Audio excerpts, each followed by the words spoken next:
Con Michele Sangion, imprenditore, divulgatore e soprattutto innovatore nel campo dell'intelligenza artificiale. Ci può raccontare qualcosa della sua storia personale e imprenditoriale? Inizio a lavorare per delle aziende sul mondo finanziario assicurativo bancario con un percorso di oltre 10 anni,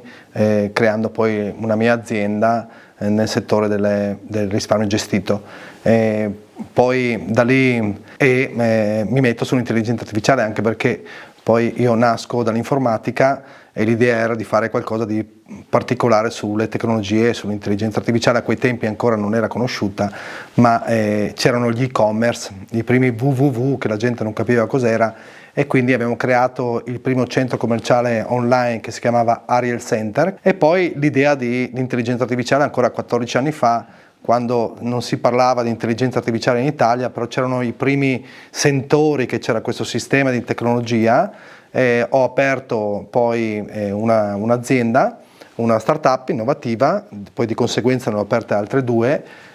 proprio sulle applicazioni di intelligenza artificiale, un'intelligenza artificiale algoritmica in linguaggio naturale, e quindi che potesse parlare italiano, non tradotto dai motori di ricerca, ma che parlasse correttamente l'italiano, perché poi se noi andiamo da Microsoft a Google a prendere un translator di lingua italiana,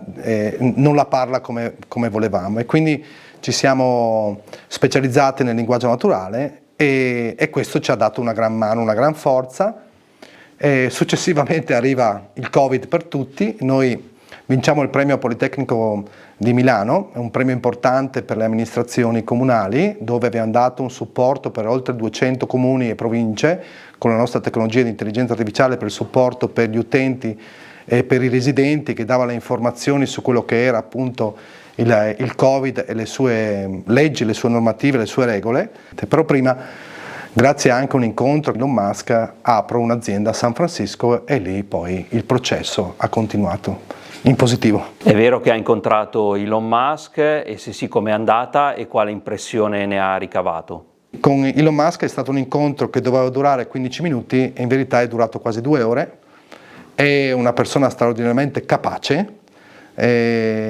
innovatore, la cosa particolare che io ho visto in lui è essere nato, o meglio, lui è sudafricano, ma essere posizionato in un posto che è la California, che dà i supporti necessari per innovatori, creativi e persone che hanno queste visioni, cosa che l'Italia sta incominciando adesso a capire quanto è importante le nostre capacità di espandere la nostra mente nelle tecnologie. È stato un incontro importante che mi ha fatto capire che si possono fare veramente tantissime cose. Lui, per quello che si dice, io ho trovato una persona sensibilissima, capace e soprattutto convinta che l'intelligenza artificiale non sia un nemico, ma sia un supporto, un aiuto che porterà a posti di lavoro. E se andiamo a analizzare le varie dinamiche della AI, io la penso nella stessa identica maniera, e nello stesso tempo lui è convinto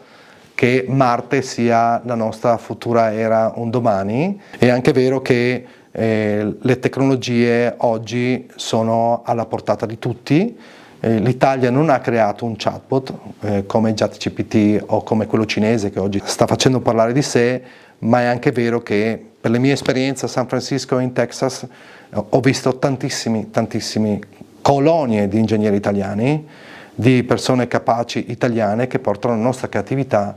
fuori dal nostro Stato. Sarebbe bene che finalmente ci teniamo i nostri cervelli qui in Italia e facciamo sì che siamo competitivi come siamo stati competitivi sulla moda, sul cibo, sulle gastronomie, sulle macchine, anche sull'intelligenza artificiale. Questo è il mio grande sogno, quello di far sì che la nostra scuola possa creare dei cervelli straordinari che rimangano nelle nostre aziende e che possano far sì che evolviamo in questa tecnologia che è assolutamente amica dell'uomo se utilizzata in maniera intelligente.